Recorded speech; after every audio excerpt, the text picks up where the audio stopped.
Dante, kung umatras ang SOLGEN para ipagtanggol ang panig ng gobyerno dyan sa petisyon ng mga Duterte, sino ngayon ang kakatawan sa mga respondents dyan sa kaso? Magandang gabi, Monica. Sa nakuha nating impormasyon, ang Department of Justice o DOJ na ang siyang maging sisilbing legal counsel o mga abogado ng mga respondent.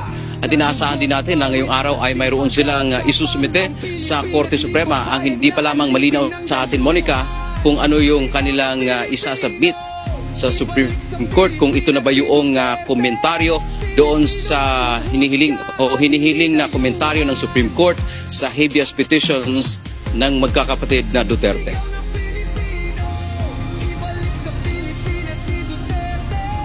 Unang naglabas ng impormasyon si dating Presidential Legal Counsel Salvador Panelo hinggil sa pag-atras o pagtanggi ng Office of the Solicitor General o OSG na irepresenta ang respondents sa Consolidated Habeas Corpus Petition na inihain ng mga anak ni dating Pangulong Rodrigo Duterte sa Korte Suprema noong nakaraang linggo.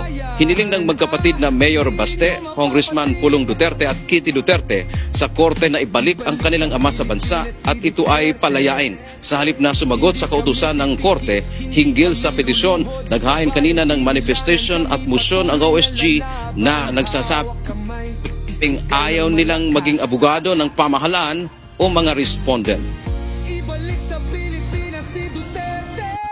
Sa halip na mag-comment, nag-file sila ng manifestation at sinasabi nila na humingi sila ng permiso na hindi nila pwedeng i-represent ang mga respondents.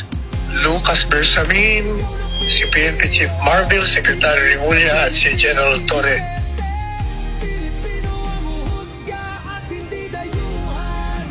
Sabi ng OSG, March 17, 2019 ay naging epektibo ang pag-atras ng Pilipinas sa International Criminal Court o ICC.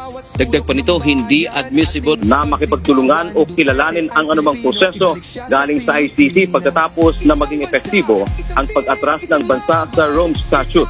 Binigyang din pa ng Office of the Solicitor General dahil sa matatag nitong posisyon na wala ng jurisdiksyon ang ICC sa Pilipinas at gumagana naman ang investigative, prosecutorial at judicial system ng bansa. Hindi magiging epektibo ang OSG na kumakatawan o ipagtanggol ang mga respondent kaya tumanggi itong maging parte sa kaso. Kaugnay nito, naniniwala naman si dating Presidential Legal Counsel Salvador Panelo na makatutulong ang pagtanggi ng OSG na maging abogado ng respondent sa kaso ng dating Pangulo sa ICC.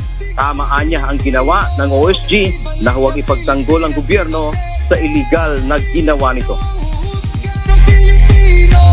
Ibalik sa Pilipinas.